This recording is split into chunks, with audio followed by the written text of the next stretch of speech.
Whole sports all place. Rebel soul child got a fist ball, I'm a respawn of ancestors, and I'm blessed, They gon' knock him, tell him fess up, I get check stub, hella carefree, nothing scares me, hella reckless, yeah, I got next up, right, now we not the same, cause see when I look in your iris, you likely to talk but not ready to ride, you do better keeping it quiet, my pen is ignited, my soul is enlightened, I like who I am, but I'm biased, the palette is right, and my drip is a fountain, I'm not like these regular guys, all of that talk is misguided, she like the way I make the tape print, but the way I make the words play is grim, I'm the reaper reaching for the kill switch, the label cut the check like the blazement, something sparking where his brain is, the beat is somewhere where they prayers in, Geronimo the way I make the bass jump when no parachute is tasted. What is going on, people? This is Throwing Hands, the #1 MMA combat sports show in the game. This is your co-host, Josh, and I got my boy, James. What's up, man? Oh, man. Good day. Good day. How you doing? Oh, I'm fucking sore. I can tell you that much. You got back training this week, didn't you? Yeah. I've been on like a 4-month hiatus from like doing any working out, so I knew I was going to be extra sore. But I hopped in over at Dragon Steak with my boy JJ, and we actually did a few rounds of sparring too. Got a little bit of that gym rust, huh? Yeah, I know my nose is going to feel it tomorrow. Put your hands up, Josh. Stop getting smacked in the face. Hey, I got to work on my head movement, I got to be slick like butter. But what you got going on? Oh, man, just working, man. Putting it in the background, trying to get things better, better the situation for everything else, keep moving. Yes, sir. But yeah, another big show, man. We had a fun show last week. Next week we got Scuba Steve. He fought at UFL 3. He was facing off against Raja Jackson. So we're going to talk about his journey. That was his pro debut. He has a big story, a lot to tell. That was a very big pro debut as far as who was on the other side and what they brought as far as what their camp entailed, and so it was definitely something that a lot of challenges. Just speaking with him for a few moments, him telling me about the stuff that he went through, going through that camp. So that should be a good one. Yeah, I know too. For this episode, we got somebody who's got a phenomenal story as well. Like you and I, we were talking about just a little bit ago, doing some research. This is going to be a dope interview. I could say that much. Yeah, definitely, man. Why don't you go ahead and introduce him? Okay. I always got to introduce them, right? And hey, let me tell you something. This guy is ready to put on a show, going into a state of free flow. He hits triple digits with shots thrown and trades with you blow for blow until consecutive strikes be landing. Your end is nigh, he commands it. He be dishing out hooks like a sickle, cutting up your face, blood trickles, catching you with daggers. You're busted up, blood splatters. He'll make you question if your career matters more than your health, as he turns you into a shell of a man, as you forgot your plan and left in a trance, turning mad like Stan because you don't know the name of his band. Ladies and gentlemen, he's ready to rake in the dough as he's the one and only An Tuan Ho. What's up, man? Damn, bro, you a rapper or what, bro? You just drop hella bars on me. I'm not so expect shady. that. Man, he started doing that one show. He did that one show, and then we were like, "Yeah, you got to keep doing that." So now he becomes Eminem for every episode. That's good, bro. I hope you get signed, man. I appreciate it. My nickname will stick with Not So Slim Shady. Right? Bring G Unit back. I always gotta put the little in front. Little Josh. Yeah, there you go. Yeah, man. But how you doing today? Doing good, man. Just actually got out of training not too long ago. Had a good day of just training, getting better. Yeah. 4-0 now. How's that win streak? I mean, how does that feel? Jumping into your pro debut, doing the thing. You got the viral knockout in fight number 3. Just put another dude away in LFA this last time. How is all that momentum and all that early success? Like, how does that feel? I would say it was what I was expecting, and I've been doing it for a long time. I started when I was 14, and I'm 22 right now. I'm about to turn Okay. 23 this month, so I've been doing Hey. it for a while, and I feel like I'm pretty good at it. You know, like I've never been good at anything else, but once I found martial arts, man, like it was just like my steaks and lobsters. Nice, nice. Yeah. I was seeing there was like a little like documentary video that we were watching on you, and John Crouch, he was talking about how like you're always very quick to pick up on things and adapt very quickly. Yeah, I don't know what it is. I feel like this is my calling, man. I feel like every man has his calling, and this is my calling. And so, when I first moved to the U.S., I didn't know what I was gonna do. I've always wanted to like, have a whole bunch of money and like big cars, big mansions, and having a whole bunch of like beautiful girls around me. But I never knew what I wanted to do, you know. But when I found martial arts, I was super good at it, and I was fighting in school and stuff. And so I decided, you know what? School is not for me, but I think this is for me. So I kind of stuck with it.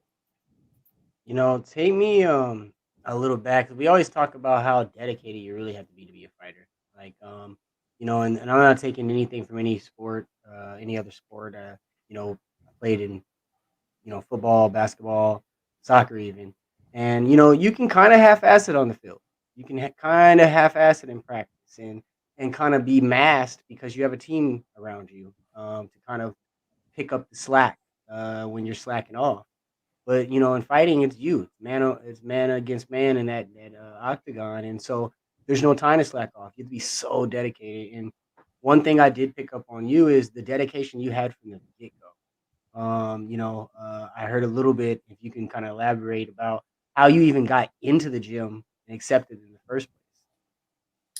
Yeah, I agree with that. I feel like MMA is the only sport that you get what you put into, and I take that as well, and I put it into real life situations where like if I want more money, it's my fault, and you got to take accountability for everything in life. But when I first started, I was going to school. I was hanging out a lot at the skate park, and Mm. like when you're young, you're just fucking around at the skate park. So that's what I was doing with my friends, and we were just hanging out and rolling blunts and stuff. But but I remember one time I would just going to Fry's. It's weird. I was going to Fry's to like get some food because I was so stoned. But I I saw this UFC gym. I was like, man, what the fuck? I didn't know they teach fighting. And at the time, like I didn't know how to fight at all, and it just caught my eyes. It caught my eyes, like the music was going and people were like working out, and they looked like they were having a good time. And I was a little bit chubby at first too, so I was like, you know what, man, like maybe I should give it a try. Maybe I should like see what it's about. And I came home that night, and I was like, hey, Dad, like I want to do this. I want to try this MMA gym. Can you sign me up? And so the very next day, he like signed me up, and my journey just started from there. Nice. And so when did you start training over at MMA Lab? Sorry, I you kind of cut out a little bit. Oh, my bad. So when did you come across the MMA Lab and start training there? Because I think from what we were looking up to, it's like after the first month, you started being able to go for free in exchange for like cleaning the mats, the bags, and whatnot. Yeah, I came to the MMA labs about 4 years ago. Okay. I was over at Fight Ready, and I was training there because the UFC gym has closed down. And everyone that I knew from the UFC gym, they were fighters over at Fight Ready, and so it was kind of like they just took me under their wings. But when I met Randy Steinke, he took me under his wing, and like he just kind of took me over to the lab, and I follow him. Okay. Nice. And so you started at the lab 4 years ago, back in 2019. Is that right? Right, right. Okay. So how was that experience? Because like we all know, with 2019 going to 2020, all of a sudden all the gyms started closing down. How was that kind of affecting your journey? And like, did it affect the MMA Lab in any way? And with Randy? Uh, It was, I mean, at the time when me and Randy decided to leave Fight Ready, and I was training with him, and he was teaching me like just fighting like at the tennis park, bro, like at the tennis court. Okay. And like that's where he was doing privates, and like that's my coach, and I'm loyal to my coach. So I'm like, you know what, fuck it, I'm just gonna go over there, stay down with him. And we were training at the tennis court for a while, and then I think he spoke with John Crouch about me and got me on the team. Hey, nice. That's what's up. Yeah. Nice. It's crazy because you're ranked number 1 in Arizona for flyweights. And you've cracked the top 100 in the United States as well, and you've done this quick, man. You've done this quick. It's crazy because in your amateur days, you took over rough. You came in there, you cleaned up that division. You went pro. Now you went to LFA. You've cleaned up over there. I think that you have one more fight left over there with them, right? Yeah, I just re-signed a new contract with the LFA just in case if like the UFC doesn't have any shows before then I have something like in the back. Nice, nice. So you're at the MMA Lab now. There's so much success coming out of there right now. I mean, it's a great place to be right now. You got Marcus, you got who just went up. You got um, Connier, which I just heard that he is going to weigh in as a backup for the Izzy fight. We got O'Malley that just took home gold. We got Abdul, who's another guy out there who's on his way, like he's budding right there, just like you. There's so much going on in the MMA Lab. How does it feel, being in there? What's the buzz like right now compared to maybe a year ago when these things were kind of, you guys still had that hunger, like, I'm right there, and now you're starting to see that breakthrough. How does that make you feel walking into that gym every day? Man, the energy is amazing, bro. Like you could tell something is special that's going on around there, and when I first came to the lab there, I think I came at the time where everyone that was there before, like all the OGs in the UFC, they kind of left. And so when I was there, it was almost like the new beginning of like of another wave of now there's a lot more younger fighters coming from like other states, and they're national wrestlers or NCAA wrestlers, and just a lot of wide range of other fighters coming out of other state coming to the lab to get better. And I think this is going to be a new wave of young upcoming hungry fighters that are going to kill it in the UFC, and I'm super glad that I'm a part of that. Yeah, because there's a few guys, including you, Abdul, a couple other guys that's like right there on the verge of breaking out into the UFC. And you guys have such a tremendous opportunity because of the cannoneers that you have there, Sean O'Malley, Marcus McGee. So you have such a good network of a team to be able to adapt, to sharpen your tools, increase your capability to help take you one step further to that championship level. Oh yeah, definitely, bro. Like the levels over there are, like everything that you do in life, there's always different levels, and it's the same thing in martial arts. Like when I was there, I got my ass beat like for the first couple months, and then I started getting better, and now I'm beating people's ass. So I'm returning. You're paying karma back. Hey, it's better to get your ass beat in the gym Yeah, than in the octagon. You know what I yeah. mean? I still get my ass whooped like fucking once a week, twice a week, but. But I got humble a bit. Nah. Yeah, Nice. no. So you're from Vietnam, correct? Correct. Yeah. So tell me a little bit about that transition. Obviously, that's a big one coming from Vietnam to America.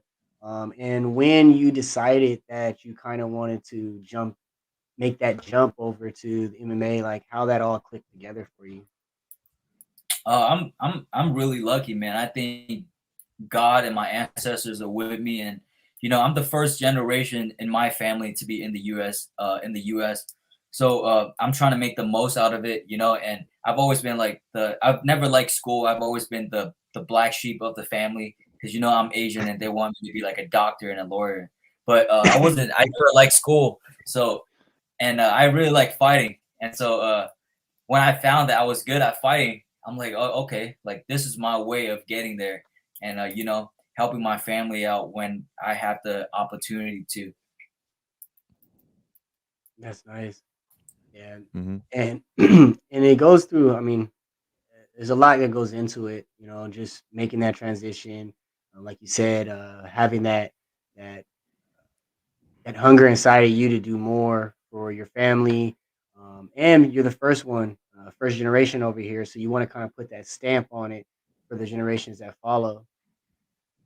Yeah, right, right. I feel like, man, I feel like my life is just, I feel like in my value as a man, I feel like I want to take this to, I want to be the best man possible before I leave Earth and die and stuff. So I want to be the best man possible, and I want to raise the bar as high as possible for, like not only myself but for my family's generation as well to follow. Yeah, that's an admirable thing too, because like one of my biggest things that I fell in love with in regard to combat sports is that it's the sense of pride and legacy that occurs. Because like if you go way back in history, like Beowulf, King Arthur, like they didn't believe in an afterlife, and so the only way you lived on was through the achievements and the accolades that you had as part of your story, creating your life into an epic. And so for like you yourself being the first generation, you have a phenomenal opportunity to create a legacy that's going to be remembered for all the next generations to come, because it's not only setting the bar for yourself, but it's giving these ambitions, these hopes, and these dreams to all these other kids and come uppers that thought they didn't have the opportunity. But when they see your story, they're like, oh shit, if he can do it, I could definitely do it as well. Yeah, right. And that's exactly why I want to do it, man. Like, I grew up as a Buddhist in a Buddhist family, and we believe in the afterlife. But now that I'm a little bit older, I realize that, if you just think that you have another opportunity after you die, then you're not going to do anything with this life. And so I like to think, there's no, like, winning doesn't have any value unless the losing side is there. So now my new mindset is, like this is the only life that I have, so I better make something out of it. Mm-hmm. Yeah, and I mean, you definitely are, in quick fashion. You're coming up the rankings quick, and I'll be perfectly honest. I mean, that flyweight division, once you tap into it, I don't see too many people in that division that are going to be roadblocks for you. Let me just say it like that. Yeah, I mean, you never know. I won't underestimate anyone, and I feel like the more difficult something is, that's where the value comes from. Like, why does a Lambo cost so much? Because it's just, why is it so valuable? Because not a lot of people could have it. Like, and it's Mm-hmm. hard to make. And so the Rare. more difficult it is, the better for me, because I feel like if I could achieve that, that's going to be a lot of values that I could attain for myself. Yeah, yeah, and it's that really piques my interest because like I'm a nerd, so I read a lot of philosophical stuff. And funny enough, I'm like a Christian Buddhist, and one of the things that I've learned about like reading history and just like philosophy is that it's the sense of victory, but the sense of goodness becomes more truly valued when there's also the side of you having to endure, having to suffer, having to go through trial and error, because it proves the genuineness of the greatness. It's Yeah, what makes the story so much better, so much more inspirational and sweeter for that victory, for you to get that Lambo. yeah, Right. And it's also who you become, who you have to become to get there, right? Like, you have, in my belief, I feel like you have to become a champion before you even touch that belt. So that's what I'm working on right now. I'm working on myself. I'm working on my inner dialogue, my perception of the world. So when I get there, I could say I'm the champion. The belt doesn't represent me. I represent the belt. Hmm. Exactly. yeah. What are some of the things, like some of the differences that you've picked up on or that you've noticed, from your amateur days to your first 4 pro fights? It's really the same, bro. Like training and martial arts is really the same, and the levels does go up. Like it's like a video game, right? Like at first you just fight a fucking, I don't know, like a NPC, and then as you level up, like you fight harder opponents, and then you fight the boss, and he got more health than you, and so you have to like become, you have to like a little bit, you got to use the cheat code, but in real life, Exactly. the cheat code in life is hard work and dedication. So that's why I try to keep myself at the gym, man. I try to be honest with myself, and yeah, that's the key. Yeah, and it gives you more value too, because like everybody's mindset when they're amateur is that, even if you never catch the L, still catching a loss during your amateur career, it's all about learning, skill development. But once you step up to pro, it's like God of War. You go from easy to Ragnarok level, and the skill level, the gap that happens, as well as the permanentness of it really sticks. And so that's what, like, part of your mental game is that you got to make sure everything counts, because like you said, you only got one life. Right, Right. exactly. I agree with that. So you have a fight scheduled coming up at the end of this month, right? Yeah, I have a fight in Minneapolis for LFA 168. It's gonna be at Mystic Lake Casino. Okay. Okay, and it's against Kendrick Latchman on the 22nd, right? Correct. Okay. What do you know Oh, about your opponent? Are you one of those guys that kind of watch film and kind of like research about your opponent? Or are you one of those guys that do your thing? I watch all of it, bro. Like I like to watch all of it. Like I say, bro, like if I win, I want to be able to say, you know what, I'm accountable for that. I won. I did that. I mean, also my team also helped me and my teammates, but like it's at the end of the day, you have to be accountable for what you do. If you lose, it's your fault. If you win, it's your fault. So I like to do everything possible leading up to the fight to make sure that I get the victory. And if I don't get the victory, I got to go back and see what I did wrong. I don't want to be like, hey, I lost the fight because I didn't watch the tapes. Like I was too mhm. pussy to watch the tape. I don't want to do that. Yeah. Yeah. And you give yourself, it's like as long as you give it your all and you did your absolute everything to get the win, that's what makes it as part of your story. Even if you get the L, the greater reason why you want to get the W, get the championship, and have that part of your legacy. Exactly. Now let me ask you though, how do you feel that you hated school growing up and now you're a bookworm when it comes to the fight game? Man, I don't know. I don't believe personally. I don't believe in like the education over here, and I feel like everything that the system that's set up for people to go through as a kid going through school is to like become a slave. Like you go to college, before you even go to college, you already have like get the money from the bank, and they trap you through that, through education. And most people now, they have a scholarship and all of that, but which is good, and they have like a degree, but what can you do with the degree? Like I feel like one of my favorite quote is that if you want to make a living, it's school education helps you make a living, but self-education makes you a fortune. I like that. I like that. Yeah. It's like they say, you're either a worker, which like you said, you're a slave, you're a business owner, which you're just a slave to yourself, and then or you're a corporate, part of a corporation or something like that, and you're 100% correct. It's better to own your own, be your own boss, be able to write your own legacy, like you were talking about what you're doing here.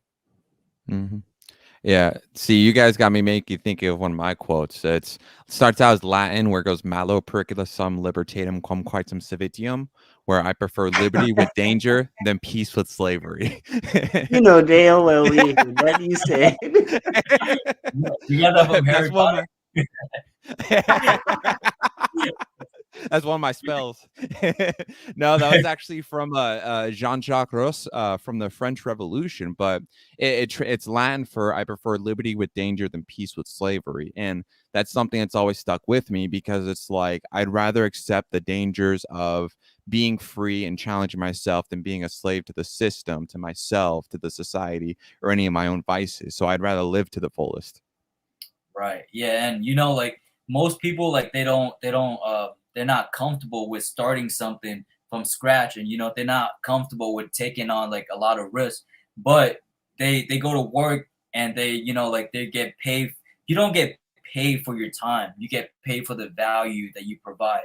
And if you don't have a lot of value to provide, then people are gonna pay you like, I don't know, like $20 an hour or $15 an hour, just for your time, And so I feel like if you want to be successful, you have to find what value could you provide for the marketplace to make more money, to be more valuable. The more valuable you are, the more money you get paid, right? Like in a company, like people, people are saying like, they only pay me this much. This is the only amount that I get paid for. That's the only amount that they pay you because you don't have enough value to provide. But if you bring, like 10 million to a company, they're gonna pay you $1 million, no problem. Right. They're only gonna pay you as much as you're worth to them. Exactly. Yeah. How much can they get back from you? It has to be balanced on their end. We did have a question chime in. I thought you trained at Fight Ready, says Vic. Yeah, I did train at Fight Ready. That was after I left the UFC gym, and I don't know why that UFC gym closed down, but I just heard a bunch of stuff, and like they didn't pay their rent and stuff, so they closed that gym down. And at the time, the coaches over at the UFC gym, they brought me over to Fight Ready, but now I'm over at the lab because my coach Randy left, and there's a whole bunch of drama, but I don't want to talk about that on camera. Yeah, you're good. You're good. I do have a question, for you. So you have traveled through a couple of gyms. So you've had a couple of different training partners, you had a couple of different coaches and things. How much does, your coach's training styles or coaching styles contribute to the success that you've had? I feel like having good coaches and having like good teammates, like high level players in the game to help you every day it's very important, man. It's like the most important thing you could do as a fighter and you could have as a fighter. And but at the end of the day, it's also about what can you do, like what's your level of understanding of the sport. Like you could, you could be at the same place as me, you could be training on the same team as me and do everything the same as me, but if I'm doing something intentionally and you're not, you're just going through the motion, you're not really getting better. Yeah, it's always a two-way street like that. Yeah. And so a question that I wanted to pick your brain on, because James and I, we always talk about how, you have the supposed experts in the comments acting like they know so much about what fighters go through and like what they do in the octagon or in training. What's your kind of mindset on like what people don't see in behind the scenes of all the work that you put in, and how much of a factor do you think that kind of motivates too? I feel like the worst part about this dream and the hardest part about this dream is just to like endure like the poverty part of it, because like this is the path of a warrior. This is the path of the gladiator, right? Like all gladiators back in the day were slaves, right? And they start from nothing, and then they have to go fight, and if they win, then they become rich, then they could have whatever they want. And I feel like that's the best way to live as a man. You got to start from nothing and then become something, work hard at it, and become a king. And then and then from there on, what you become is what is most important, not what you did. Exactly. It's like sometimes you see those memes where it's like there's two different shots. It shows one guy on the way up, on the rise up. You don't see anybody behind them, but it isn't until you hit that top level that's when you see the crowd. So it's, as a man, it's like it's also like a bit of a lonely style because you have to endure that suffering, those trials and tribulations to get to that level, and then you see the fruits of your labor. Right. And like everything starts from the inside, like I say, like you gotta start from the inside, you gotta work on your inner dialogue and your, courage and all of that. And then it's gonna show on the outside. I feel like the problem with a lot of people is they just focus on what's on the outside. They want the fucking designer stuff without being valuable. And like they just want to look rich but not be rich. Mm-hmm. You know what I mean? Yeah. And how do you take that back into kind of like fighting? Because it's kind of like the same thing. I mean, you see it. There are a lot of guys that get into it and they want that wow factor. They want the shine. They want the glitz and the glamour of being a fighter. Just like the saying, everybody has a game plan until they get punched in the face. Yeah. So how? I guess you kind of answered that earlier when you were saying, doing things with intention. So that way you do kind of get better. You know what I mean? Yeah, I mean, I understand what you're saying. I feel like there's nothing wrong with that. I feel like everyone should want, the best cars. Everyone should want like the best looking girl at the gym or at the club, But Right. but you have to work on yourself. You got to become a valuable man before you get all of that.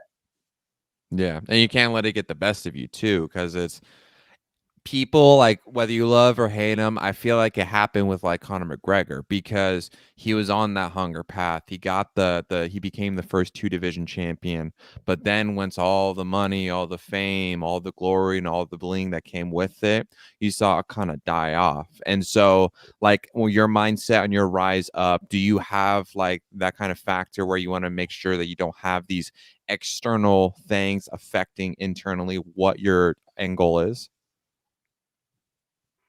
I feel like I don't know. I feel like that's just like a character that Connor's playing. Like I said in the beginning, like when you become the champ, like you've gone through a lot of adversity to get there, and you represent the belt. Like he has learned how to mentally prepare himself to become a world champion, or like he put in the work already.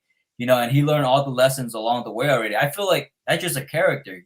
I feel like his problem is he's facing fighters that are high level. Right. I think I kind of agree with you on that, and I'll take another perspective of that is Aljo, because Aljo kind of took on a character once after the victory and the way it went down, and everybody was coming at him, and they kind of put him in that role of being the bad guy. And if you kind of watch him before that, he was never that guy. So I agree with you. He got the title. The crowd and the everybody else kind of put him in this position where he was able to fit into a character. It's kind of like WWE. He was the heel at that point, and he went and he rode that. And he actually did a good job.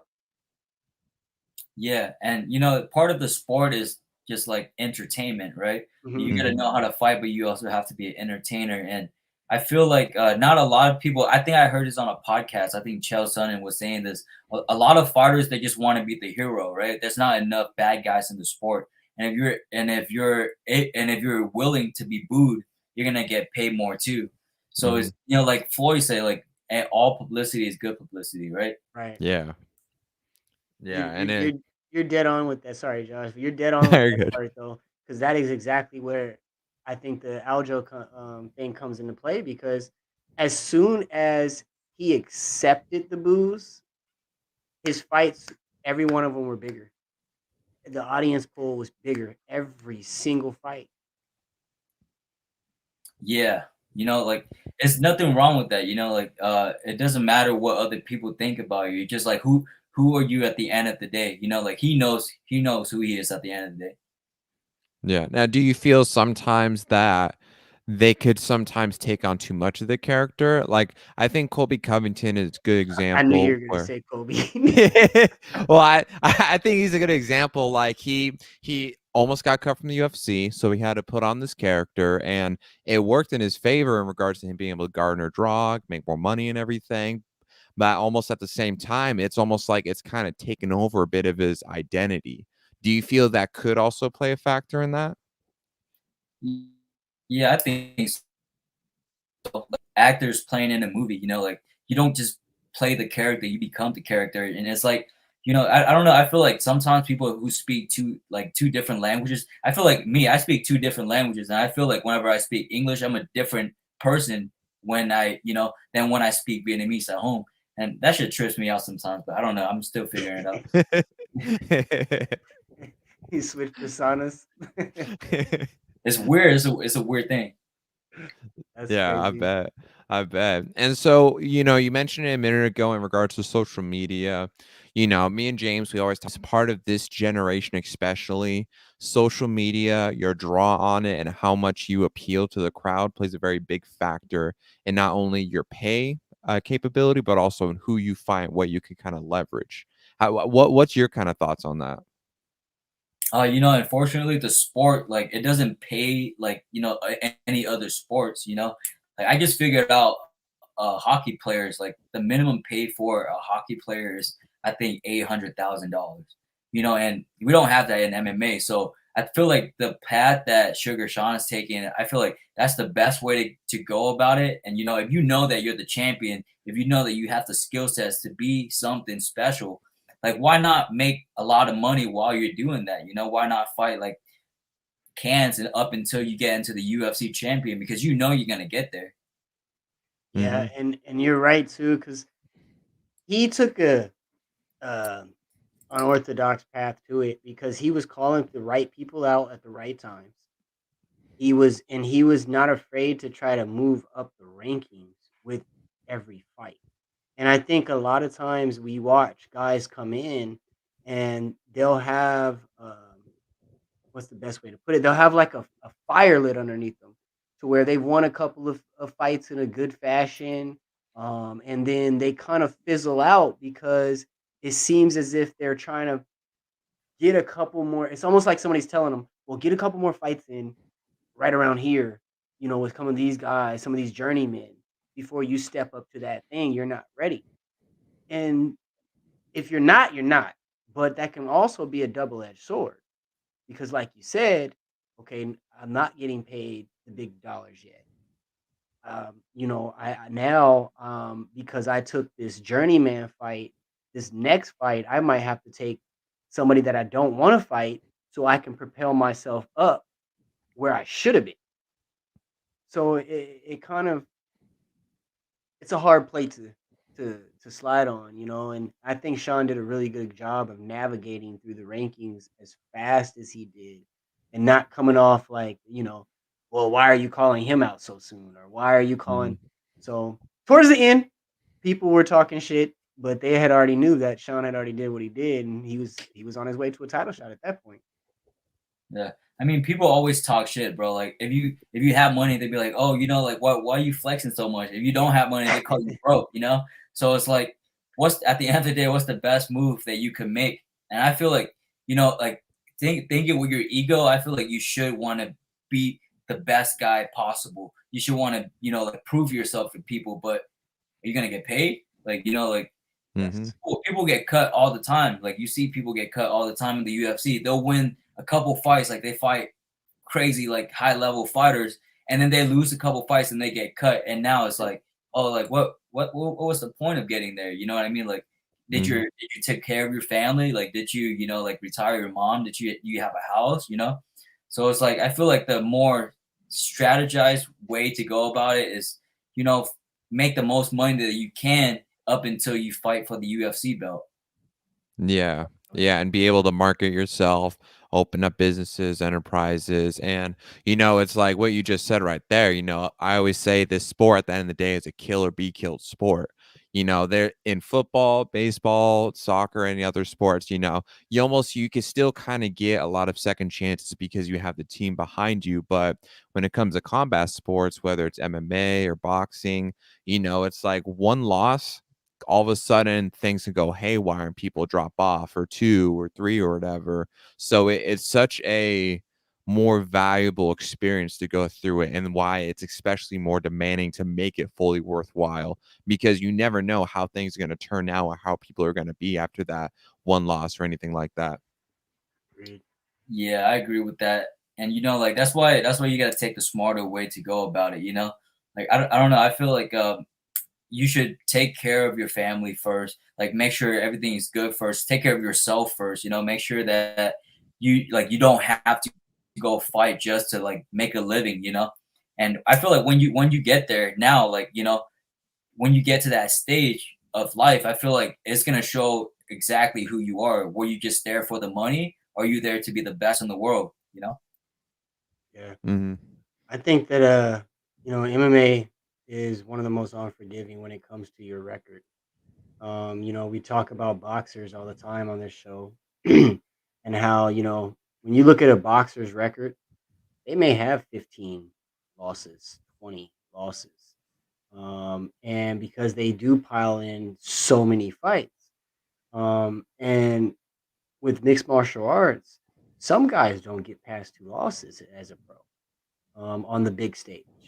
So it's a really unforgiving sport, and it takes, as we've talked about a couple of times here, it takes so much dedication because you don't know the outcome. You don't know what your story, how it's going to be written. You know what I mean? You do the best on the chapter that you are on, and you don't know how many chapters you have. So that's what's one of the dopest parts about watching these guys, your guys' journey is you put in all this hard work, and when you see guys like graduate to those next levels and become champions or get to that stage, it's you can see the emotion, you can see the relief that they're finally getting there. You know what I mean? More than any other sport. Yeah, it's a hard path, bro. I feel like it's the hardest sport in the world, and like I feel like all men should strive for what's the hardest thing to do, and go and do it because the man you become is gonna be worth more than the story, and it's gonna be worth more than like where what you have done. Mm-hmm. It's better to be a warrior in a garden than a gardener in a war. Yeah, that's a good one. I never heard that one before. I am Um, Confucius. No, I'm kidding. who kind of influenced you to move in this direction kind of growing up? Like, anybody you were watching, anybody that like you were like, man, that dude right there is what I want to be. Like into fighting. Yeah. Yeah. Honestly, bro, like at first I didn't really have any influence, like any, I didn't look up to anybody, but it was just like the fact that I was so good at it. I felt, I don't know, it's a weird thing every time I think back about it because I was like a little kid, like I'm still a little kid, but I just knew like it was for me. Like I just knew it. Like I just knew it, bro. Like when I was 14, like the first week that I started training, I remember the day, like I was there alone, right after school. I was training, I was cleaning the gym, I was there, and I was like, I'm gonna do this until I fucking die. Like this is what God made me for, like it was just so weird, and throughout my journey now I feel like God is really looking after me, and I feel like I'm on the right path. Nice. Nice. And so for you yourself, if there's any kind of message that you could give to the youth, or like the example you want to set for the younger generations, what exactly would that message be for them? I would say find what you're good at and try to work on that until you become the best at that, and and try to like pr- uh, improve your value as a person, as a man, and it's not just about what you're gonna go do; it's about what you become. So try to add more value to yourself as a man. Like there's another quote that's like. A lot of people work hard at their job, but they don't work hard on themselves. And everyone, you could be a hard worker, but you're not gonna go anywhere. You just work hard at McDonald's. You're not gonna fucking go anywhere. But if you work hard on yourself, you could become smarter. You could learn negotiation skills. You could learn how to become a fighter. You could learn like a whole different set of skills, you know, that's gonna take you to become the high value man that you could become. And I feel like that right there is worth more than anything that you're ever gonna do in this world. And that kind of goes back to what you were talking about earlier with, you know, being a slave and going to school and the way it's set up. You know, people get so content with just being okay with the job that they're on. You know, like you said, like, but investing and they're investing into that company or whatever it is that they're doing at that time instead of investing into themselves. And if you invest more into yourself, like you said, that's how you level up and that's how you grow your within yourself and make more money and be able to get to higher uh, levels, you know, in life. Right. So what is like your go-to meal after a weight cut? After I wake up, After a weight cut. oh, after a weight cut, uh, after a weight cut, I'm still eating pretty clean. Like I don't like to, you know, fuck off right after the weight cut because, you know, there's a fight too. You know, I got to fight very next day. So I try to eat really clean until after the fight. And then I'm on that seafood diet. You know, I just seafood and I just fucking eat it. You So after scramble the a lot fight- after the fight that first week. Yeah, I just seafood and I'll eat it, bro. Well, what's the first thing you're gonna go to after the fight ends? Oh fuck. Hey, I'm gonna be in the casino, so probably like a steakhouse. Hey, Can't go wrong with some steaks, you know. Nice juicy yeah, steak. exactly. Nice and lean with a little, maybe a little lobster or something on the side. Yeah. Last time I got some steaks and I got like 2 pieces of cheesecake, and dude, I was gonna fucking throw up, but I ate it anyways. You're like, fuck it, let's do it. Yeah. And so with LFA, they usually host the fights on Fridays, right? Yeah. Is that a little different for you? Because like most promotions, they do it on Saturdays. Does it like? Do you feel it's kind of weird with it being more so like towards the middle of the week? Not really. You know, if I'm at the gas station and someone try to fuck with me, I'm gonna beat their ass too. Doesn't matter what. I love that. I say it don't matter the day of the week. Catch these hands all 7 days. No, that's funny, man. So how your first time being on like the stage with television and watching yourself back, how was that? How was it seeing like, you know, you coming out, pay-per-view, all that stuff when you first watched your tape back? How was that moment? It's really weird, bro. Like it's really weird because it's only like a fraction of your day. It's like it's weird. Like you fucking everything leading up to it, you're like, oh dude, this is gonna be the biggest day ever. And you just put so much pressure on yourself. And then after the fight, you're like, what the fuck? That's it? I just go back. I'll go back and I'll watch the fight like 300 times. Like, and it's just like, dude, like that's it. Like just a moment of your time, you know. And after the fight, now it's like, okay, I gotta continue doing what I did to, you know, keep this win streak going because, you know, I don't want to, like Connor said, you know, like you go to sleep on a win and you wake up on a loss. So if you don't keep doing what you did leading up to that, you're gonna lose, you know. So it's a really weird thing, man. It's just a fraction of your time, like. And then after, Have you ever like, watched? Oh, my bad. I didn't mean to interrupt you. I was What happened? gonna say, have you ever been watching and thought something went a certain way while you were in the ring, and then when you were watching it, you seen it, it was like, oh, that went that way. It happened like that. Yeah. I feel like I'm really slow. I feel really slow when I'm in the cage, but I'll watch it back and I'm like, what the fuck? I'm fast as fuck, boy. I was about to say, you fast as hell. And I'm like, dude, it's just so weird. I always feel like I'm losing in the fight, but then I watch it back, I'm like, damn, I was whipping that dude's ass the whole time. That's how I feel whenever I do like any training when I can. It's like I just feel so slow and like I can't do jack shit. And then I get compliments afterwards, like I feel like I didn't do jack shit. Yeah, no, you had me surprised. That you felt slow in the ring. 'Cause, boy, I be watching some of your fights. I'm like, this motherfucker's so goddamn fast. God I damn. know they can't even keep up. For Yeah. real. Even when I watch back, even when I watch it on my phone, I'm like, what the fuck? Like I moved that fast? It's crazy.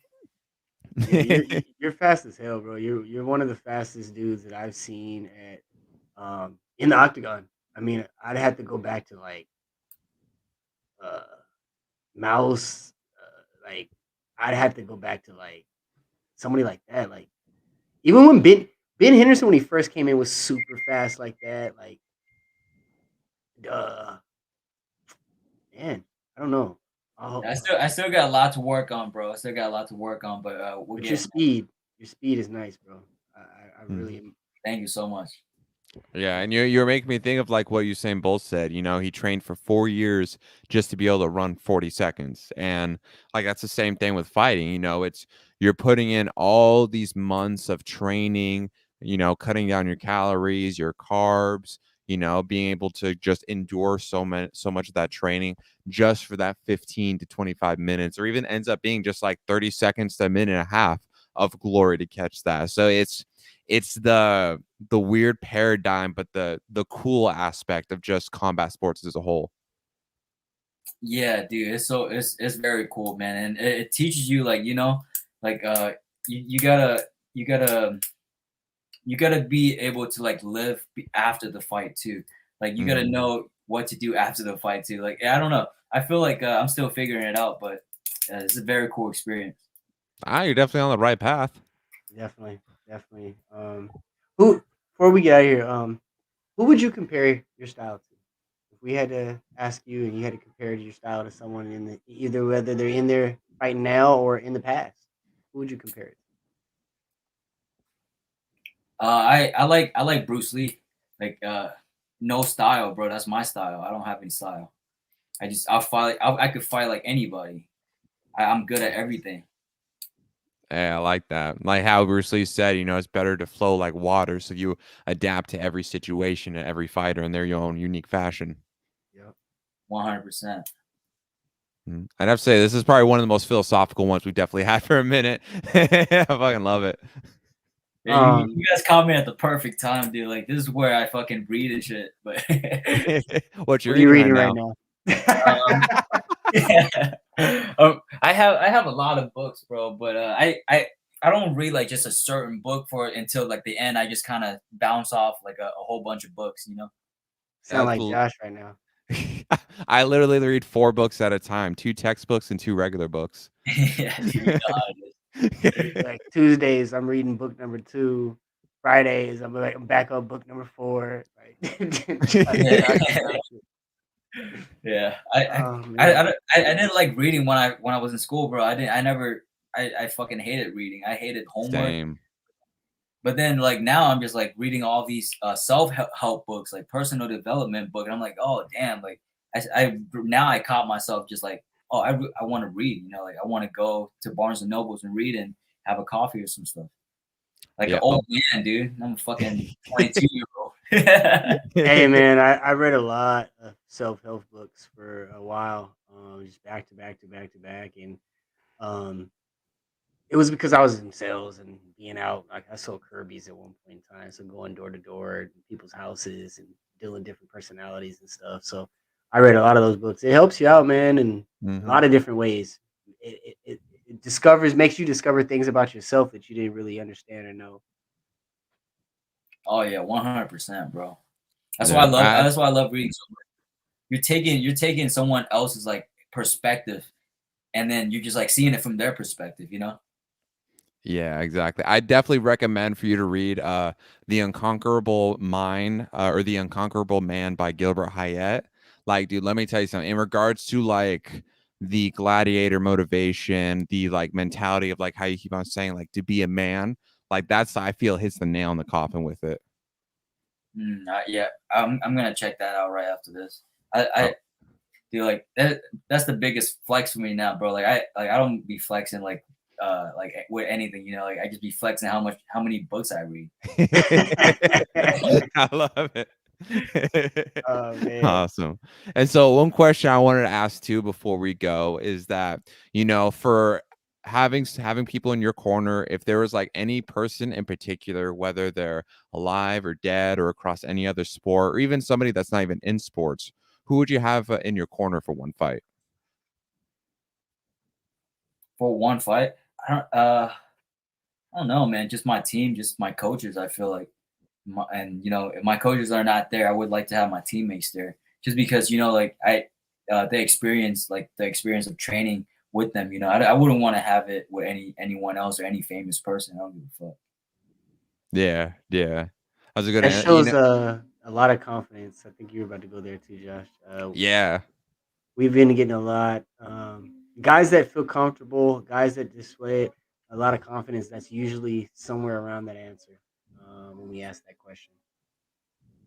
Yeah, I wouldn't want Drake to be in my corner. What the fuck? What about Bruce Lee? Yeah, I don't know. He doesn't train me, so I don't know. I like his style. Yeah, no, I see. Everybody always says like, I don't know if I'd be able to hear him. I don't know if I'd be able to hear him when I'm Yeah, inside the that's a corner. good point. Yeah, that's a You're good point. used Like, to that who the voice. fuck is that guy? You become so accustomed to hearing your team and your corner's voices that if you ask someone else, you're like, wait, what the hell? Yeah, For yeah, real. definitely, bro. Sometimes, dude, I'm super here. Like, I could hear my coaches even like anywhere at the gas station. I could hear them. Yeah, tuned in. That shows Um, dedication too. definitely. But yeah, man. Before we let you get out of here, any shout outs you want to give? Anything you want to leave? Any last impressions, last words? I want to thank you guys for having me on the show, and I want to thank all my sponsors, all my teammates, Hub 1111, my brother Freddie and Mario, and all my teammates over at the lab, and all my coaches, Coach John Crouch, Coach Randy Steinke. Oh, this is just the beginning. I haven't even stepped into the UFC ring yet, so I'm looking forward into showing you guys my journey and uh, the great things I'm going to do. And thank you for having me on too. Hey, thank you, man. I remember when we had on Abdul, he was talking a lot about you. So me and James, ever since that interview, we were like, okay, we eventually got to get this guy on because, like, dude, the potential you have and your career directory is phenomenal. Thank you, brother. Yeah, Abdul is a good dude, man. I always like to go to the gym. Like, I always like to be the first one there. But sometimes I'll get there and I see Abdul in the dark. I'm like, what the fuck are you doing, bro? Just let me be first. But me, he's the hardest worker at the gym, man. I really look up to that guy. Yeah, man. You guys, there's a nice group of guys over there, and we've had the honor of interviewing you, Marcus, Abdul, already, and yeah, I've been grateful for that. You guys are cool dudes, and you guys got a lot of talent over there, and UFC better get ready because I know about four of you guys. Two of them I think are already in there. Mario, and then McGee's already there. But there's two more knocking at the door, man. And when Oh, you dude, two get in, there's a whole bunch of guys at the door, bro. Like, people you don't even know yet, and so it's gonna be a good journey, man. definitely. Give us some gems. Who else are we that are undercover in there that we should watch out for outside of the guys that we've named? Ezra Elliott, Paul. I don't want to chop his fucking last name, but Paul, Roderick. I don't have. You guys are putting me on the spot, man. The funny thing is that we've interviewed every single one of the guys. They're dope as hell. We've gotten to interview Roderick and then Besnik Ashi. I got to talk to him too. He's a dope dude. Besnick's nice too. Yeah. Yeah, man. You guys got a lot of talent, man, and UFC better get ready. The MMA Lab, you guys are coming, and one by one, you're taking people out and putting you guys' stamp on the shit. So I'm loving it, man. And you represent Arizona, so I can't complain at all. Yeah, we're gonna fuck them up, baby. Hell yeah, hell yeah. Well, no, man, we really appreciate you coming on, man. It was we waited for it for a while, so I'm glad we were able to do that, and we look forward to you picking up another victory September 22nd. Thank you so much for having me on, guys. This is fucking great. Yes, Yeah, sir. thank you, man. It's a privilege, genuinely. Definitely, and we'll see you here soon. Okay. All righty, bro. All right, peace, man. And another one in the books. Yeah, yeah. Honestly, I have to say that's definitely one of my favorites in a long time. The dialogue we got to have with him, and then obviously me being the nerd, especially in philosophy, he really tapped into a lot of things that I really, really vibe with and respect a lot. Yeah, no, and I don't want people out there that haven't watched any of our previous interviews with our other MMA lab guys, but we're boasting them up, but no, they really are genuine dudes. And every time we've had interviews with them, they always bring great insight. They're just stand up guys. So, we definitely have thrown our likings that way, and the Marcus McGee's, the Abduls, and I mean it can go on Besnick.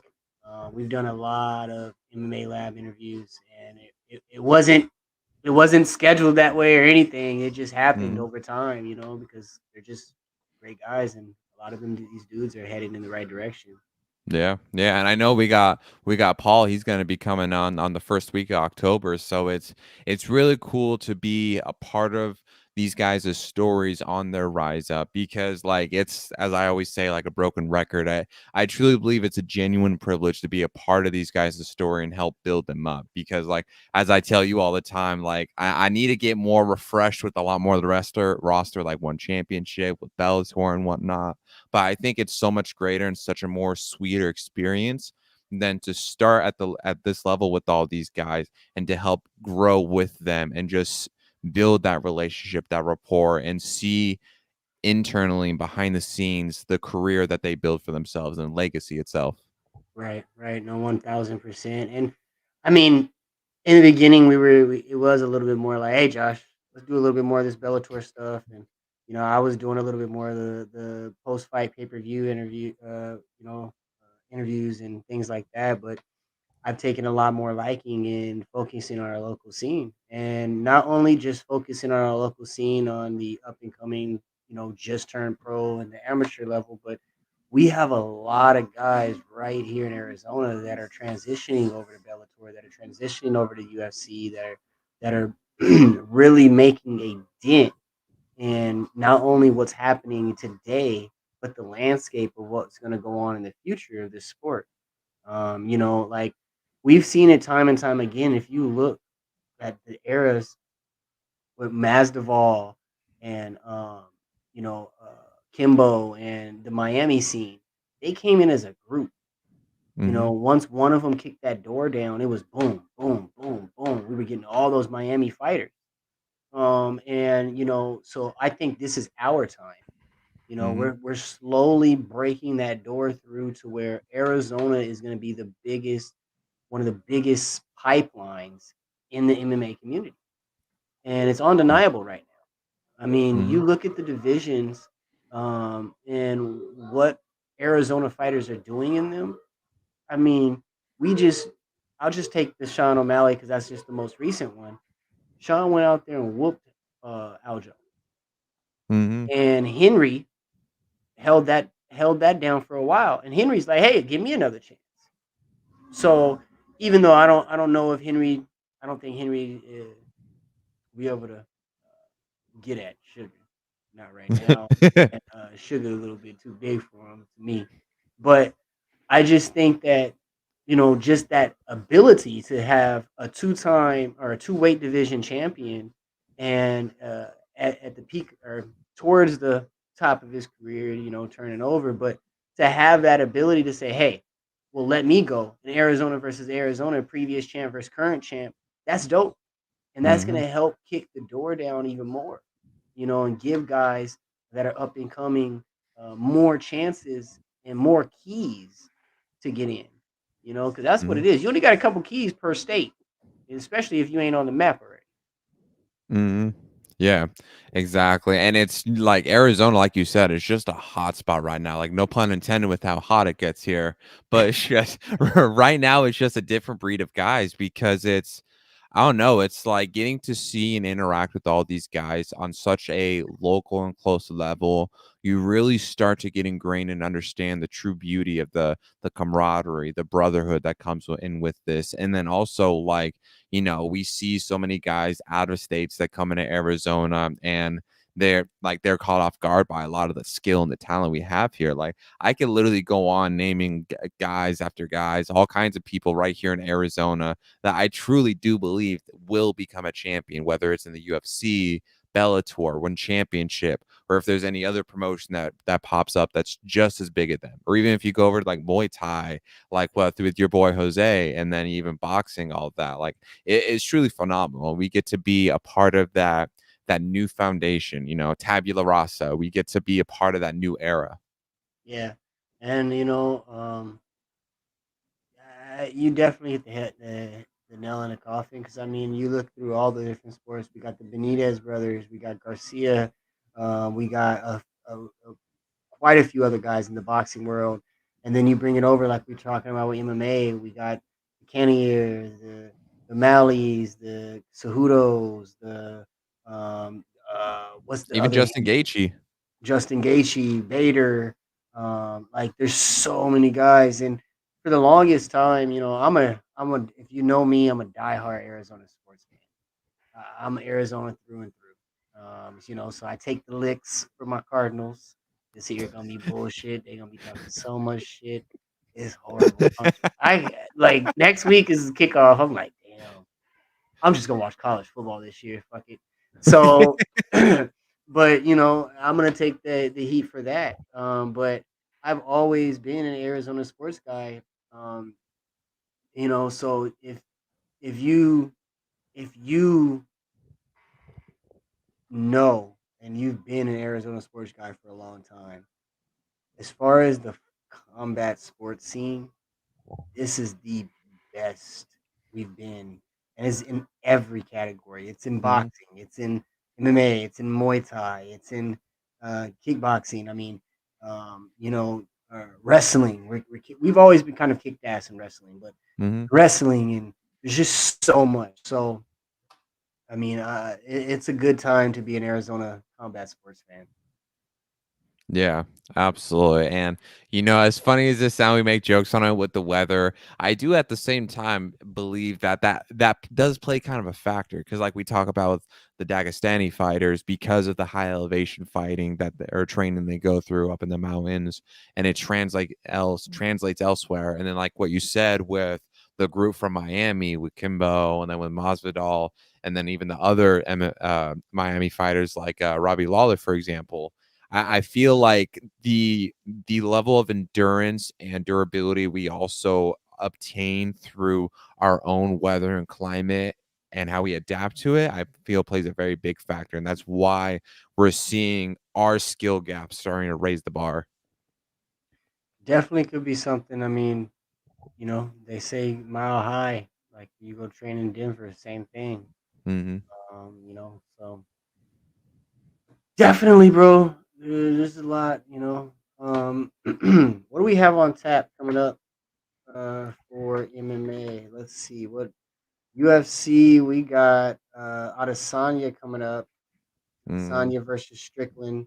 Um, how do you feel about Jared Cannonier weighing in to be emergency backup just in case one of them can't fight? Does that make you feel like there's something going on in the background that we don't know about? I wouldn't necessarily think anything going on in the background. To be honest, I actually think it's fair, and I think it's very justified for him to be the backup. Because I I mean, the agree. reason, yeah, because like with Sean Strickland, that the reason why he's being given the title shot is also because Izzy has a feud with him and wants to fight him. But I mean, Watch if his you ass if you out. He wants to knock exactly his ass out so bad. exactly. And if you were to take Sean Strickland out of the equation, who else really is ready to compete against Izzy aside from Drekis, or however you pronounce his name? Jared Cannonier. He's like the only other candidate. Robert is lost to Dricus. You know, Marvin Torrey, he's on, I think, what, a 2-fight losing streak right now. It's only logical for Jared to be the next step in line. I mean, 1,000% it's Jared. 100%. There's nobody else I think that I would put. I mean, and we've talked about this a few times, you know, dating back to when Izzy was going to fight, what's his name, the first time. And we talked about it when he was scheduled to fight him the second time. There's not too many other fights left in this division. Mm-hmm. When it comes to Izzy. I mean, yeah, obviously they're going to keep throwing people at him, so he's going to keep defending his title. But Yeah. there's not a whole lot really left after Izzy in this division. I mean, we got Plessis. He whooped Whitaker's too many times. I don't really want to see that. After he beat Sean Strickland, it's Dew or it's Jarrett. Yeah. Like, if you think about, because I know Izzy, he's already talked a little bit about retirement, but he's already talked about, too, about moving up to 205. And, I mean, that makes sense. It really does, because, I mean, if you think about it in just the hypotheticals, Dricus, he beats Dricus twice because, you know, no matter what, they're still trying to push a rematch. If he does get the rematch with Jared Cannonier and he wins, there's not much left for Izzy, and he has kind of no choice but to step up to 205, especially not only to build more of the story with Alex, but to avenge his loss against Jan Blachowicz as well. So you're telling me we're going to get Alex Pereira versus Izzy at 205? I wouldn't be surprised, bro. I really wouldn't, because I mean, hope not. Dude, I hope so. That would be interesting. That would I be want to interesting. see that. Why not? Why not, bro? Well, if we see that, let one of them win the title first. That's true. That's true. That could be Alex. He wins the title, and then that's when Izzy comes up and goes for being a double champ, because you know that's otherwise still there's no reason, man. Like, they've already fought 4 fucking times. Like, fuck. Mm-hmm. That's true. God. Yeah.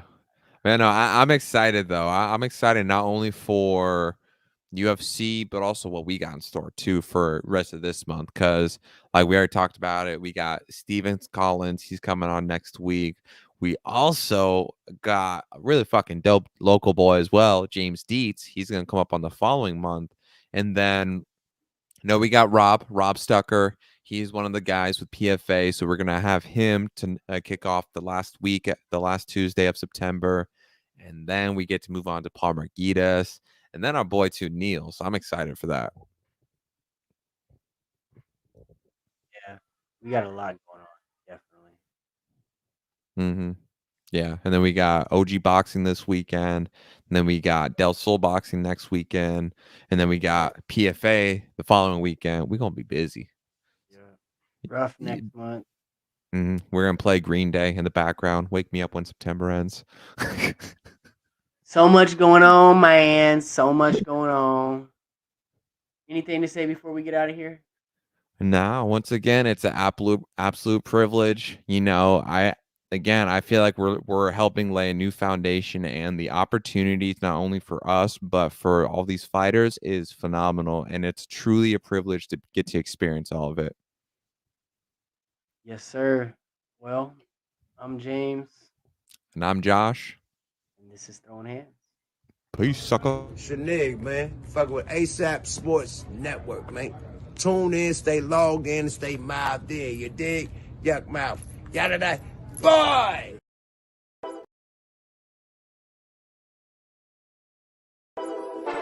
Whole sports all plays. Whole sports all plays. Rebel soul child got a fist balled, I'm a respawn of ancestors, and I'm blessed, They gon' knock him, tell him fess up, I get check stub, hella carefree, nothing scares me, hella reckless, yeah. I got next up, right? No, we not the same, cause see when I look in your iris, you likely to talk but not ready to ride, you do better keeping it quiet.